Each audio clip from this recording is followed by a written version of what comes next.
retired WWE RW. Ladies and gentlemen, next is the keynote speech. Commander of the Navy, Vice Admiral Priyanka Pereira, city of the theme Achieving Resilience Army, Lieutenant General Vikum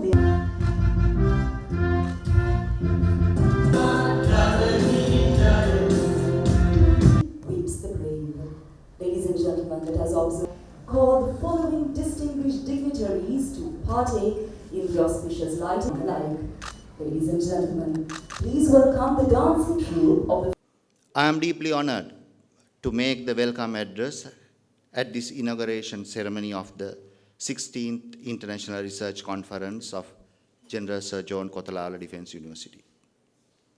First of all, I warmly welcome our chief guest, Honorable Sagala Ratnayaka, Chief of Staff to the President and National Security Advisor, and guest of honor, General Kamal Gunaratne, Secretary to the Ministry of Defence, for gracing this important occasion.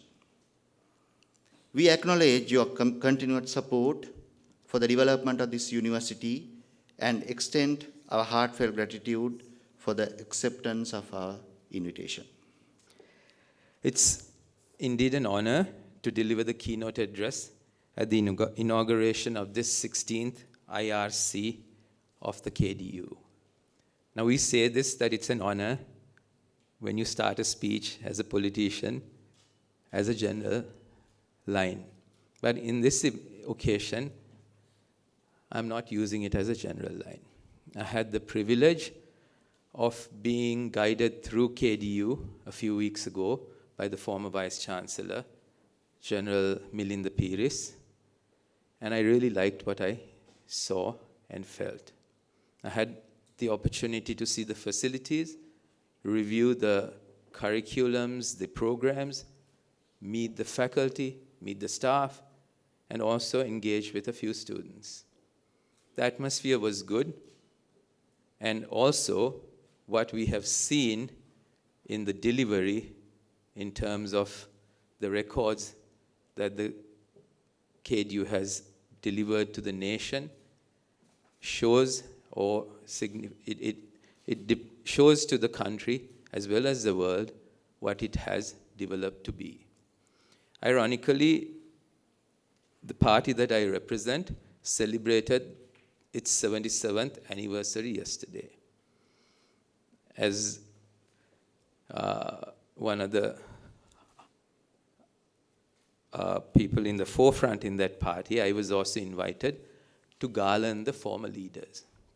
And I had the honor of garlanding Sir John Kotelawala, the third Prime Minister of Sri Lanka, and the third leader of the United National Party. And it's what he left to this country that we are all enjoying, and that is now producing exemplary products, not just for Sri Lanka, but also for other countries as well. KDU, like I said, plays this leading role in determining the future of not just military, but also civilian students through high-quality education. The university has been recognized as a seat of excellence in higher education. We are at this research conference at a critical time in Sri Lanka's post-independence history. This is the worst economic crisis that we have faced. From time to time, we have faced economic crises, and usually countries do, but it's how you come out of it before you hit rock bottom that matters the most. In this case, we hit rock bottom. The governor is going to speak, so I'm really not going to go into detail of the economic recovery, but I must make mention that it is because of the timely decisions, the critical decisions, the fearless decisions that the President, the Governor, the Secretary to the Treasury, their teams, the President's and the Governors and Secretaries' teams, and also the country that supported it, that has made us come out of this, or at least stabilize. We haven't come out fully. There's still many more steps to go. And what is important is not just stabilizing, but growing the economy again so that we give prosperity to the country and the people. The theme is timely. The theme is achieving resilience through digitalization, sustainability, and sectoral transformation. Digital transformation is the integration of digital technology into all areas of business, whatever it may be. You may be in economic activity, you may be in the delivery of public services like governments. It's how you fundamentally change your operations and deliver value to the customers or the citizens, as we may say. It's also a cultural change that requires one to continuously challenge status quo. Digital public infrastructure, which is the digital network that enables countries to safely and efficiently deliver economic opportunities and social services to its citizens, is going to be critical in moving forward for Sri Lanka. The COVID-19 pandemic saw us being forced into some transformation. But transformation started long before that. Some of us were involved in it. We didn't know we were. Things like Facebook. We all got used to it. We all used it. It has its goods and its bads. We all know that. As politicians, we know it best because it became an important tool in marketing ourselves, but it also has become an important tool for the public to make known to the people what their politicians are up to. But also sometimes wrongly, because it doesn't have the checkpoints. We'll talk about it. I'm sure you will talk about it over the next 2 days. What is important is the sustainability. The end game of resilience through digitalization is in keeping with the path to sustainable development fulfilled by the sectoral transformation. General definition of sustainable transformation or sustainable development is a development that meets the needs of the present without compromising the ability of the future generations to meet their own needs. Basically, in simple language, we have to leave something behind for them to build on. Sustainability and digital transformation are also complementary growth drivers, and it's a trend that we will have to accept. Transformation will help us with enhancing experience, optimize processes, increase efficiency and productivity, cut down corruption, develop new services. It also helps in the part that I talked about sustainability, the efficient user resources, and the global communication and coordination that is important for that. So may it be Facebook, may it be cryptocurrency, may it be the public digital services. There are things like Airbnb, which disrupted hospitality with a sharing economic platform long before we started talking of digital transformation. Things like the Amazon, the platform that reinvented retail. These are all things in the sphere of digital transformation, which we will only see growing and growing in our lives. Inclusive digital transformation is important. It can address the needs of the poorest, including the most vulnerable and marginalized groups.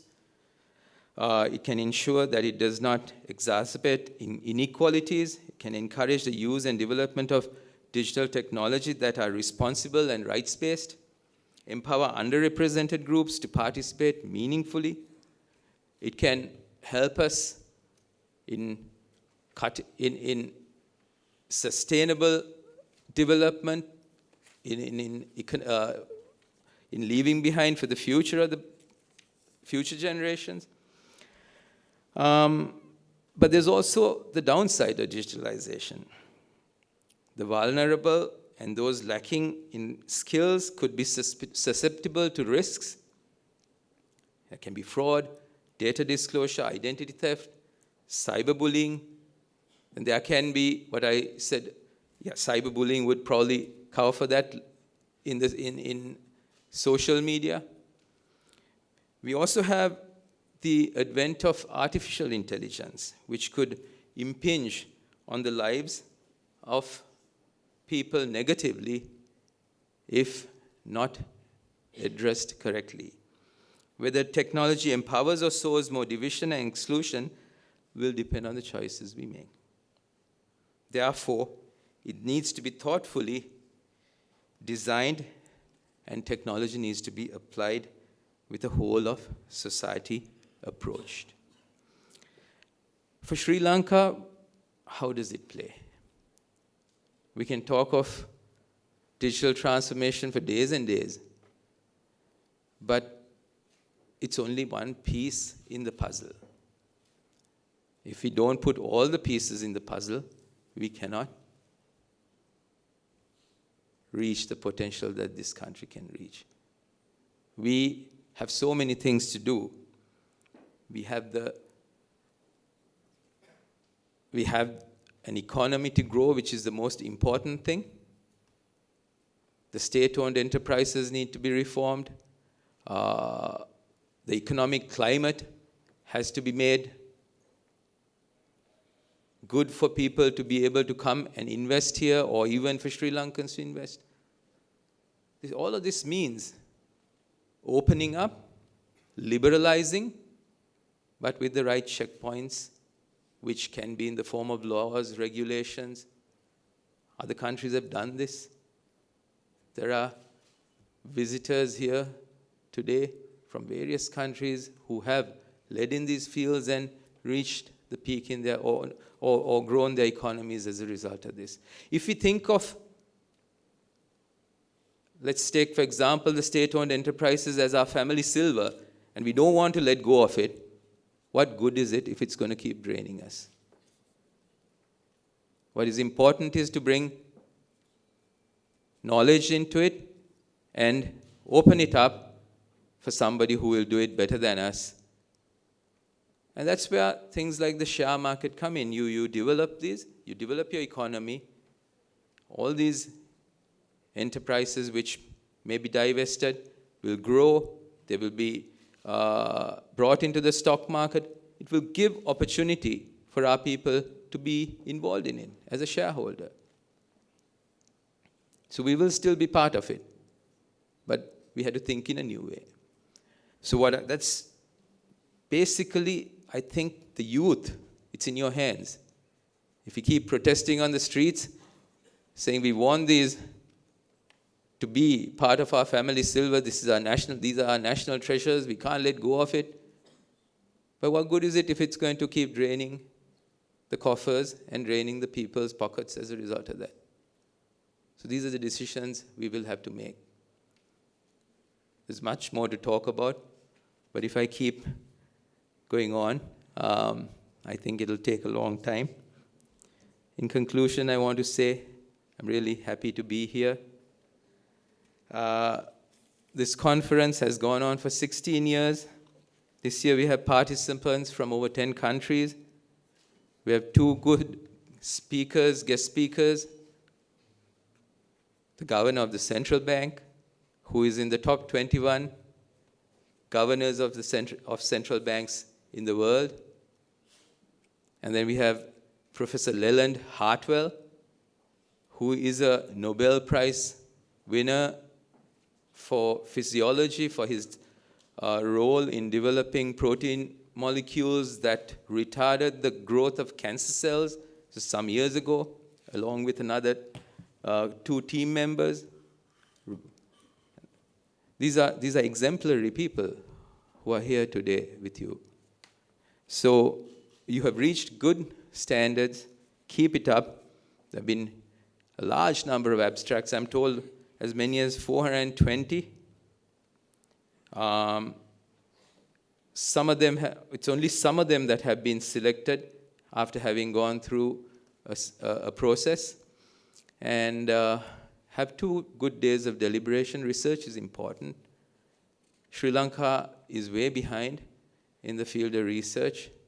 So I'm very happy that KDU is forging in this area and filling in the gap that Sri Lanka has in the sphere of research. Thank you very much to the organizers for what you've done. Thank you to KDU, the Vice Chancellor, the Board of Management, the previous Vice Chancellors and the Boards of Management. You all have all done a good job to bring this up to this standard.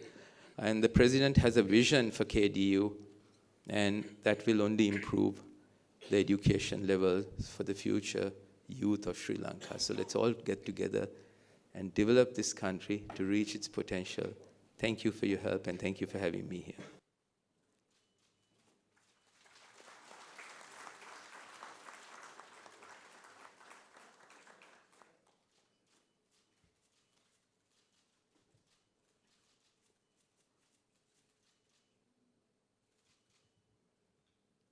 It is with a deep sense of honor and privilege that I stand here before you today at the 16th International Research Conference in General Sir John Kotelawala Defense University.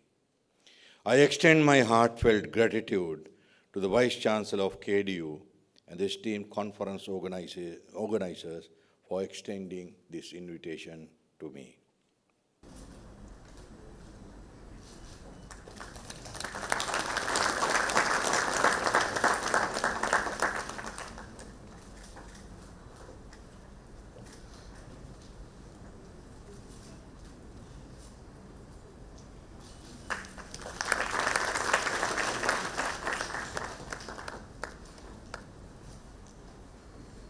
The winners of the student category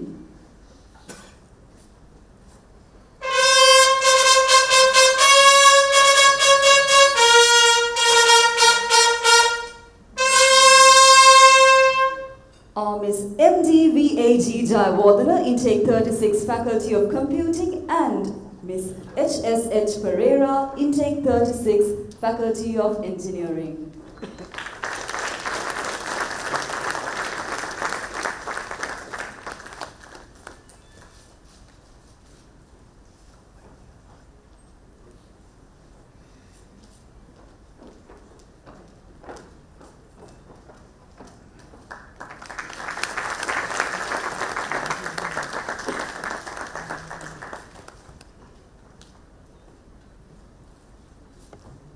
Second runner-up, Dr. M.W.P. Madhuranga, Lecturer Probationary, Faculty of Computing.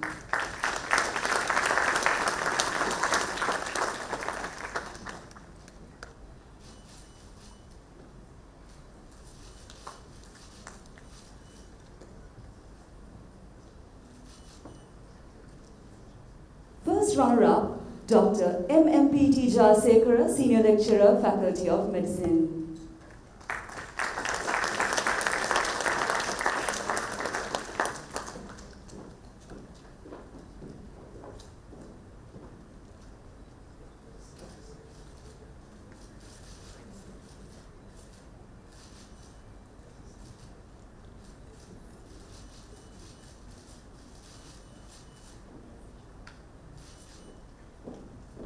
The winner of the staff category goes to